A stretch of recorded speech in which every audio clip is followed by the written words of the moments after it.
हम अप्रिशिएट करते हैं कोर्ट के इस ऑर्डर को, क्योंकि हमारे डिमांड्स में से ये भी एक डिमांड थी, क्योंकि बहुत सारे ग्राउंड लेवल पे ऐसे इश्यूज इन्हीं के इस केस के अंदर है कि जो रिजॉल्व नहीं किए जा रहे और हाइड करने की कोशिश की जा रही थी। तो हमारे डेलीगेशंस के अंदर सीबीआई जांच की एक मुद्दा भी रखा गया था। दिल्ली हाई कोर्ट ने ओल्ड राजेंद्र नगर कोचिंग हादसे की जांच सीबीआई को सौंप दी है। फिलहाल इस फैसले से यूपीएससी छात्र सहमत नजर आ रहे हैं। उनका कहना है कि हम कोर्ट के इस ऑर्डर का स्वागत करते हैं। हमारे डिमांड में ये भी एक डिमांड था जो कि अब पूरा होता हुआ नजर आ रहा है। सीबीआई जांच होनी चाहिए क्योंकि बहुत सारे ग्राउंड लेवल पर दिक्कत इस केस के अंदर है जिसका हल नहीं हुआ है और छुपाने की कोशिश की जा रही थी। आइए सुनते हैं छात्र ने क्या कुछ कहा है। हाँ, हम कोर्ट के इस ऑर्डर को प्रशंसा करते हैं, क्योंकि हम अप्रिशिएट करते हैं कोर्ट के इस ऑर्डर को, क्योंकि हमारे डिमांड्स में से ये भी एक डिमांड थी, क्योंकि सीबीआई जांच इन्वेस्टिगेशन वो होनी चाहिए, क्योंकि बहुत सारे ग्राउंड लेवल पे ऐसे इश्यूज इन्हीं के इस केस के अंदर है कि जो रिजॉल्व नहीं किए जा रहे और हाइड करने की कोशिश की जा रही थी। तो हमारे डेलीगेशंस के अंदर सीबीआई जांच की एक मुद्दा भी रखा गया था। दूसरा मुद्दा रेंट रिफॉर्म का था और तीसरा मुद्दा इंस्टीट्यूशनल और कोचिंग का रिफॉर्म का और इनका रेंट एग्रीमेंट जो वगैरह होते हैं उनके अंदर रिवोल्यूशन की एक मतलब बात की गई थी। तो वो ये 3-4 मुद्दे थे जिसके अंदर एक सीबीआई वाला भी मुद्दा हमने प्रॉम्प्टली सबसे आगे रखा था।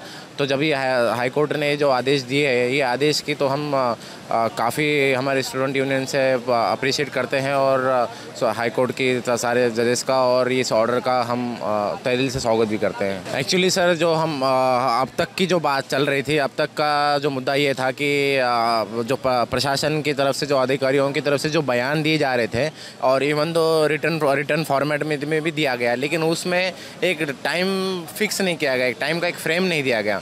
एक टाइम फ्रेम की बात की वजह से हम अभी तक यहाँ पे अड़े हुए हैं कि एक बाउंडेड टाइम बताया जाए कि इतने टाइम में हम ये चीज़ों को करेंगे, जैसा कि आप 8 दिन हो, 15 दिन, 1 महीना, 2 महीने, 3 महीने, कोई तो एक टाइम का टेन्योर फिक्स किया जाए। उस टेन्योर में हमको भी लगे कि हाँ ठीक है, इतने टेन्योर तक ये सारी चीज़ें एक्शन ली जा सकती, क्योंकि अभी भी ऐसे बेसमेंट्स के लाइब्रेरी बहुत सारे चल रहे हैं।